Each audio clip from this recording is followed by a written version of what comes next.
You're in a good place now. You are listening to Perspectives with Ashley Burgess. Welcome back live to the Ashley Burgess podcast. Are you looking forward to Thanksgiving and Christmas with your family and going to dinner and having all this holiday cheer? Or is it quite the opposite? Are you dreading that one family member or that family member's spouse that's just really toxic? Is there a specific family member that makes you feel uncomfortable? Is every year an issue? Do they seem to go out of their way to make you feel upset, to insult you, maybe to question you, or to belittle or put you down? Do you seem to feel like every time you come into contact with them, they have like the zinger preloaded, right? It's preloaded and you're sweating, literally sweating the next encounter that you have with this person. If that's true, you'll want to listen to this podcast. You'll want to memorize this podcast. You'll want to soak up all the energy and all the information to safeguard yourself like never before.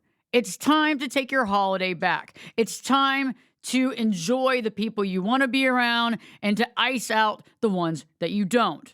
So let's talk about this. In today's podcast, I will give you the tools, the techniques in order to safeguard yourself from this particular family member or a couple of different family members, because we owe it to ourselves to actually enjoy our holidays and to be able to find the silver lining in some of these opportunities. So the first thing that I want to talk about in today's podcast is putting up an invisible barrier. Putting up an invisible barrier. And when I say invisible, I mean invisible, because we don't want anybody else seeing it really, right?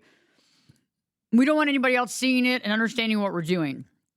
We want to be, undercover in a way. And if you have this invisible barrier and you understand how to create it, it works really well. Okay.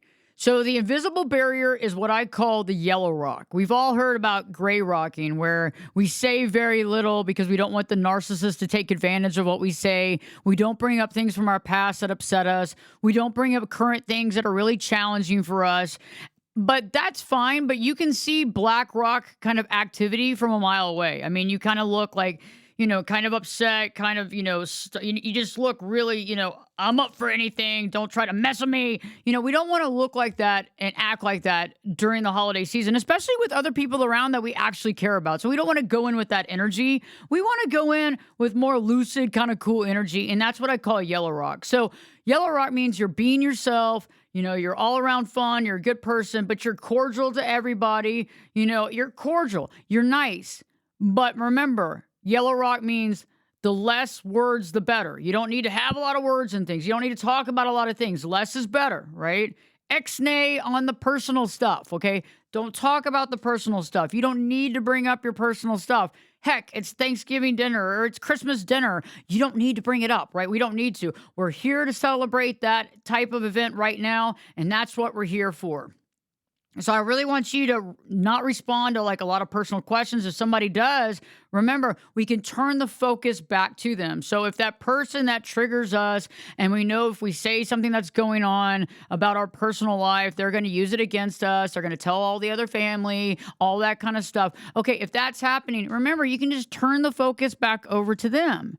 Everybody likes to talk about themselves, okay? And so especially narcissistic people, malignant narcissists, even covert, even though they're sneaky about it. Oh, I'm all about the people. I'm all about other people. I don't want to be in the limelight. No, they do. So turn it back around. Like right when they ask you a personal question, oh, hey, it's just, that'll take hours. How have you been doing? What's going on with you? What are you working on? Those types of things, and really turn it around, not like a rapid fire turnaround, but really like you're actually generally interested in what they want or what they want to talk about. Because remember, if you can get them focused on themselves and not focused on you, that is a win-win, because you don't need to be sharing your personal information with this particular individual anyway.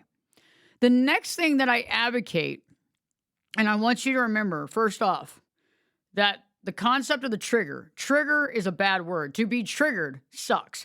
And trigger to me is that 4-letter word, trigger. It's not 4 letters, but it feels like it, because when we get triggered, bad things happen. When we get triggered, we act out, right? When we get triggered, we're not really focused on, our composure or what we're saying or how we're being perceived in this moment. We're just straight up triggered, right?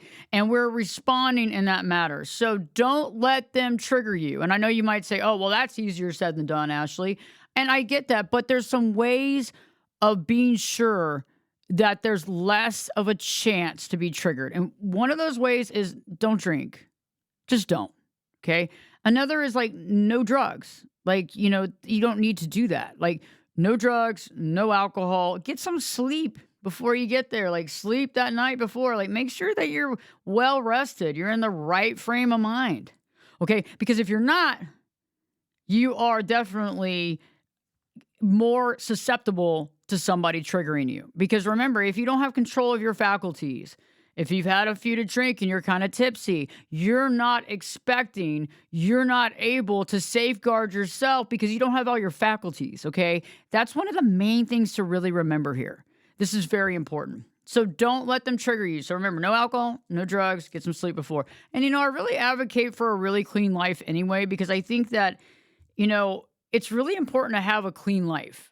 It's really important to live a clean life because the cleaner life you live, the less toxicity you have in your life, the less toxic relationships you have in your life, the less things that can come at you randomly and hurt you, or take over because you're able to see things clearly.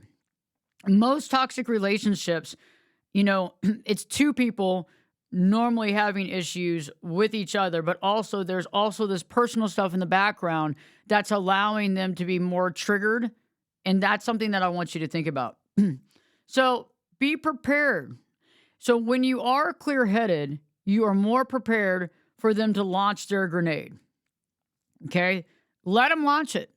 Let them launch it. You don't have to stop them. I want you to just see it for what it is. I want you to see the way they play their game. Okay? These people are big-time game players. Let them launch the grenade. Step back. Let it hit the ground. And the funniest thing is, if you cannot get triggered, is to basically ignore them altogether with that grenade. They drop the grenade and you go, okay, I'm going to go grab some dip. I'm going to go say hi to Uncle John over here. This is great. Ignore them. Or just laugh.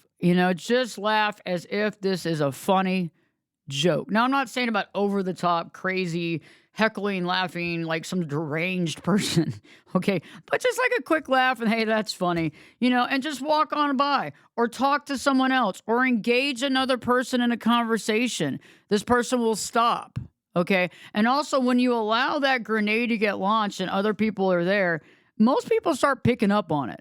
Right? See, the thing is that you get triggered by the grenade normally, and everybody just picks up on the way you're acting. Wow, they were really out of hand the other night, man. It's like every single holiday we see, Jeff lose it. Well, Jeff's losing it because so-and-so over there is constantly lobbing another situation, triggering Jeff to the point where he doesn't know how to handle it, right? But if you let him lob it out there, no big deal. You watch it hit the ground and you go, okay, oh, that's great.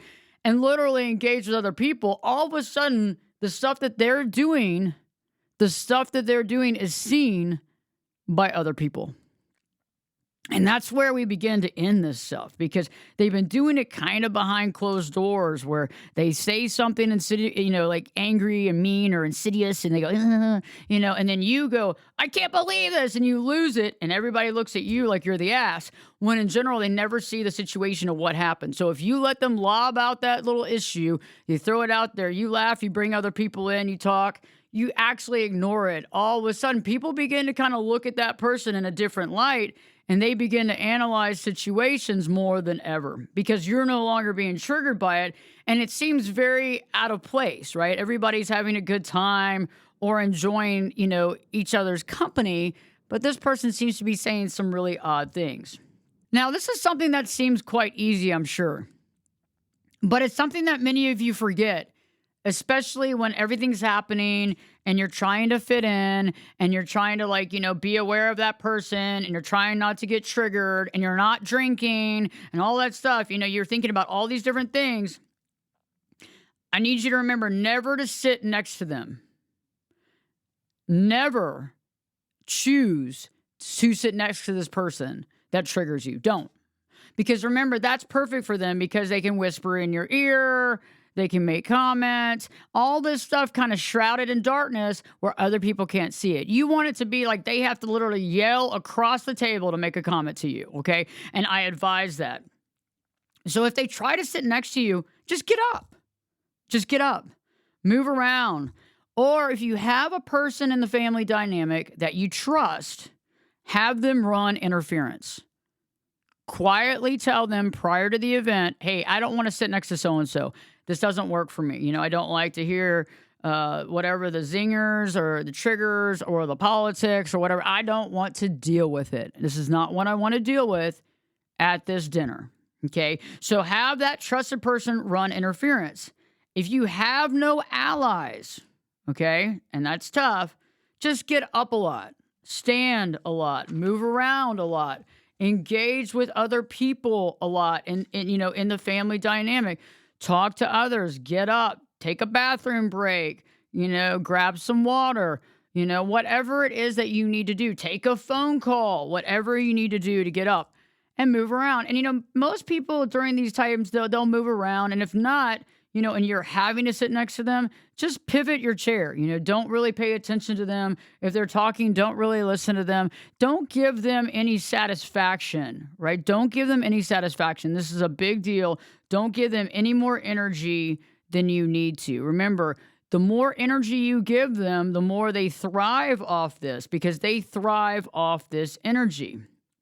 The next thing that I want you to do is I want you to know your exit time. I want you to stick to it. I want you to know your exit time prior to your arrival. I want you to know it. I want you to get a good idea of when you want to leave. I want you to really think about that. I want you to know it. I want you to stick with it, even if things are going well. Okay, remember that. Even if things are going well, I want you to leave on a high note. I want you to be that George Costanza. Anybody that's watched Seinfeld knows that there's an episode where George constantly leaves on a high note. Everybody's waiting and wanting more. He's leaving with wanting. Everybody's like, oh, I just want more of George. That's what I want you to be. That's where I want you to be at in this holiday. And from everyone after that, because it's about leaving on a high note. It's about having a good feeling. It's about feeling good about being there and not having some crazy thing happen toward the end that you're like, oh my gosh. It's about leaving on a high note, feeling good. Others are feeling good. You left, you didn't get triggered this time, and we have a good image of this situation in our head instead of another negative image from every other holiday. Okay, the next step. I want you to put the day or the evening or the morning in perspective, right? It's all about perspective because it really is. It's all about your personal perspective. Your personal perspective creates your reality, right? And so there's only a few hours in this event. You'll be out of there soon. I want you to have something to look forward to afterwards when you leave. And we can be happy with the family that we get along with. We can have that connection with the family we get along with and spend quality time with them. That's a good thing. So there's going to be people at the dinner or at the lunch or at the breakfast that you're really happy to see, and you're going to spend time with this. And so I want you to use your time wisely with these particular folks, right? There might be that one person that you're just like, ugh. But I want you to really think about it. Okay, yeah, I got that person I can't stand that's constantly triggering me and saying some negative, nasty things. But you know what? I can just change my energy and see like my aunts or my uncles or my mom or my dad or my sister or my brother, whoever I really want to see, and spend some quality time with them because you have it right now. We want to use our time wisely. Talking to your aging relatives, having, good experiencing, making the most of your moment. It's the moment. It's the present moment. It's a present. It's a gift. We get this gift to be with these people. Don't let that don't let that go away. Because there are people there that you do want to spend time with, and you owe it to yourself to spend time with those folks that you really want to see. And I think it's so powerful, and it's so important to do that. Now, I have one caveat. If your entire family is a problem, and everybody in your family is basically toxic, narcissism, malignant narcissist, covert narcissist, sociopathic, antisocial people, whatever that looks like, combination of all. If that's what you're dealing with, I advise you to start this year with a new tradition of doing a Friendsgiving or a Friends Christmas where you can spend time with your friends. Because for many of you, if you are dealing with a family dynamic that is super toxic, is it even worth interacting with it? I mean, do you have to do that to yourself? And that is one caveat, as I know that some of you say, hey, I'm going through this or that, or my family is really challenging, or it's really hard for me to even get along with one person in my family. Then you might want to think about that. I'm not asking anybody to go into a negative situation that is really just really negative. And that's not something that we want to do in our life. However, for many of you, it's that one or two family members or people that married into the family that you don't really get along with. And that's fine. There's others to spend time with. And you just need to figure that out, because in life, we're always going to have people that we really enjoy, and we're going to have people that don't understand us, and people that try to cut us down or try to hurt us. And in the process, let's try to enjoy the time we have with those people that are there for us, that do have our back. And so think about that. Remember, these are some techniques that can be used in any situation as well. If you're at a work function, if you're at different events, these are things that are very important to think about, because none of us want to be triggered. None of us want to be triggered in a situation. And it's very important to us to acknowledge that this person's doing it, be honest about it, and then ultimately safeguard ourselves from these situations from happening. I hope that this podcast has helped you. Please share it with anybody that you know is going to be dealing with, a challenging holiday season. Check out our YouTube channel too. Go to Ashley Burgess, Ashley Berges, or Life Coach Ashley Burgess, and check out the latest videos that we put up there on YouTube. If you'd like to set up a meeting with me, a counseling session or a coaching session, please reach out on ashleyburgess.com. Just click on coaching sessions and set up an appointment right there online. Looking forward to meeting you. So just remember, you can control this. You are in control of your own destiny. As long as you know it, you're in control. I hope that this podcast has helped you. I look forward to next week's podcast. And don't forget to live your true life. And you've been listening to the Ashley Burgess Podcast. Have an excellent day.